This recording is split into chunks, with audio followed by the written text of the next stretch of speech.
We have a crisis in the workforce in the Pentagon. There are almost 3 times as many civilian employees as military employees. Over the next 3 to 5 years, it's estimated that at least half of those civilian employees are going to be eligible for retirement. Those who are left have inadequate preparation for the kind of technological demands that the Department of Defense needs from them. And it's not just people in the field, it's people at headquarters. The Pentagon is one of perhaps the largest, most outmoded and even anachronistic organization maybe in the world. And we need to figure out how the people that we need can be brought into the Pentagon to do the jobs that are necessary for the 21st century.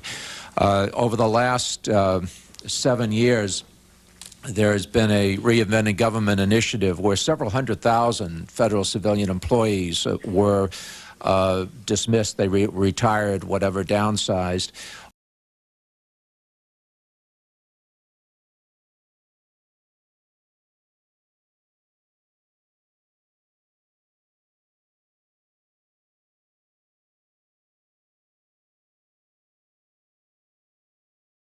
Almost all of that was in the Department of Defense.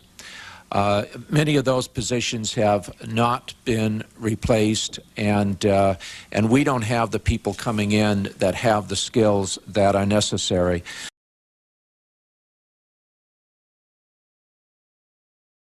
Particularly in terms of technology, one of the things that we have suggested is providing scholarships for graduate students with the kind of computer and engineering skills that we need to be able to work in the Pentagon, pay off their student loan by doing so. We need more situations where the spouse of DOD employees are also working so that we have more stability within the organization. And we need far more compensatory compensation using broad bands of pay grades. Right now, the Defense Department is becoming more and more dependent upon private contractors. It's almost a 1-to-1 ratio, I understand. That's okay for me because I represent a lot of them, but I also represent a lot of federal employees, and I don't think it's necessarily, in the long run, the direction that we can continue going. So I'd like to know what within the Quadrennial Defense Review are we doing to provide the personnel that can operate these weapons, can deal with the kinds of threats that the chairman has talked about in terms of cybersecurity, which may be our greatest threat, and can reorganize and transform DOD to be able to carry out its mission in the 21st century. Mr. Congressman, thank you very much. Your question is, of course, right at the heart of an enormously important issue for the Department of Defense.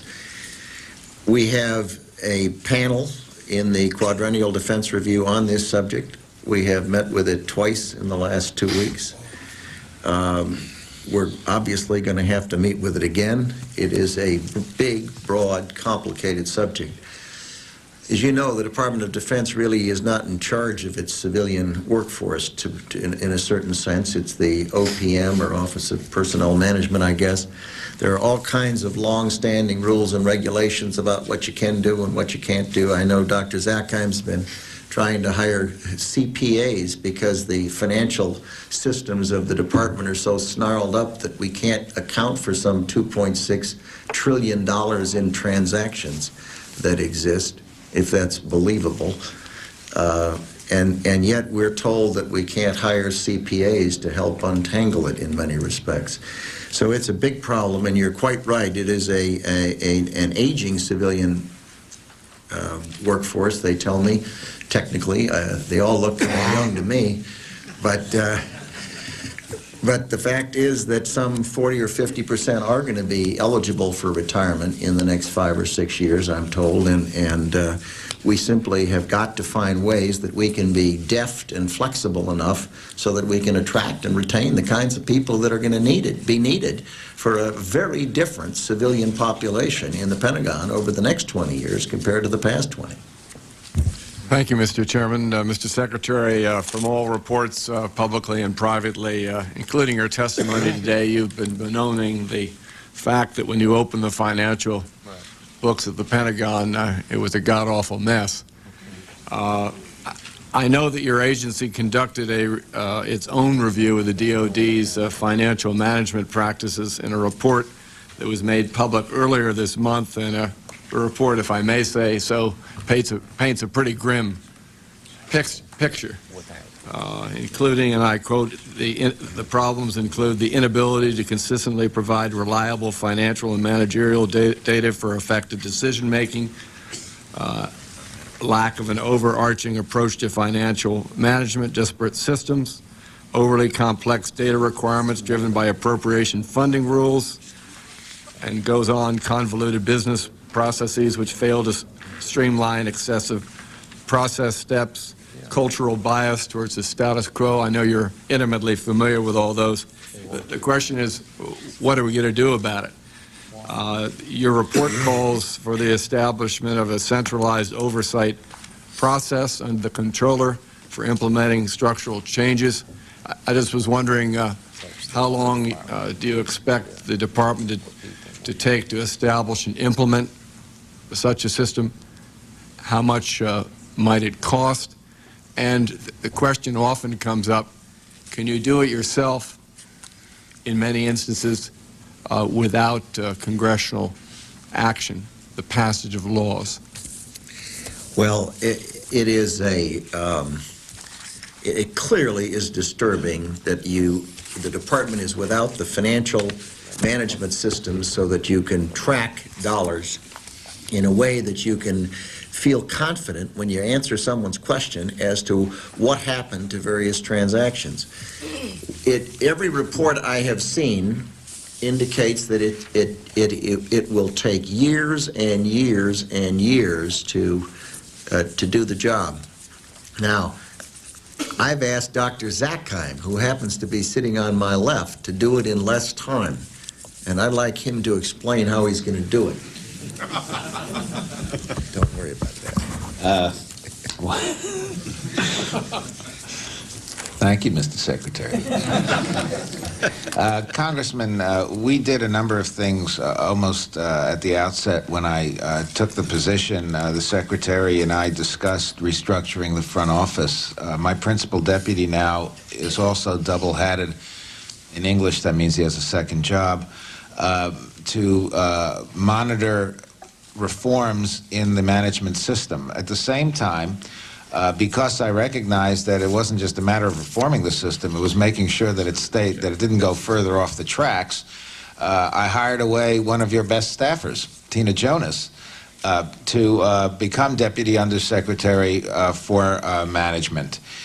In addition to that, we inserted into the current budget the amended budget, $100 million to get our arms around the architecture problem. Again, just in plain English, when you have systems that don't speak to one another, that were essentially geared for dealing with budget issues as opposed to financial management, they're totally out of whack. We don't know, Mr. Congressman, how long it's going to take us and how much it'll cost. I've been told estimates of anywhere from $1 to $2 billion, which is an awful lot of taxpayer money. The $100 million we've asked for, and as you've heard, we have many other priorities, so this is clearly an important chunk, is to get our arms around the problem, figure out the architecture so that we can follow a voucher from the day it was issued till the day something was paid out, so that we don't have these huge sums of money that actually have not been misspent but have not been properly accounted for. One other major area of concern that I discussed at length with Steve Friedman, who was the chairman of the panel that issued that report, was that we have to have a proper management information system. That's absolutely integral to running a department this size. I've come out of the business world as well. It's 14 years since I was last in government. And frankly, I was astounded at what is called an MIS in the Department of Defense, and we're working on that at the same time. Part of the business world invests its time in what's called the Business Executives for National Security, Ben's group. I know that we've briefly touched on BRAC, and that's a hot point. It's controversial. But that group has come up with a lot of, I think, some great suggestions, including improving process for contracting services,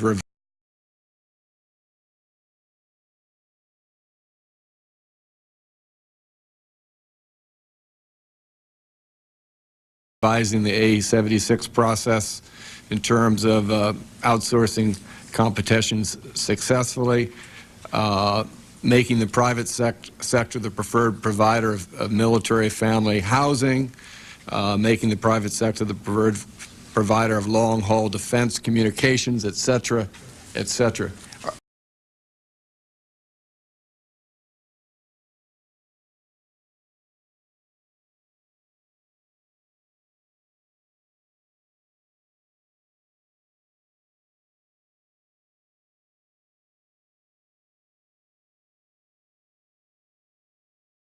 Are you taking a look at some of those recommendations? I know the Secretary mentioned some of these in his oral testimony here this morning, but there are a number of suggestions there. I just wonder whether you're taking a look at the vast range. More than that, Mr. Congressman, I've been directly in touch with the Ben's leadership. This is a group that I've been familiar with for many years. We've also got in fiscal year 02 some pilot programs that actually begin to implement some of the ideas. For instance, a commissary pilot program that allows us to privatize some activity in that regard. So yes, we're in touch with them, and yes, we're getting a head start on some of the issues that they've rightly raised. Well, there's housing issues, and will we know at some point in time whether, if you're moving ahead with some of these, whether they require congressional action or whether they can just be done in-house? Well, we'll certainly be in touch with you, sir. Thank you. Thank you, Mr. Chairman.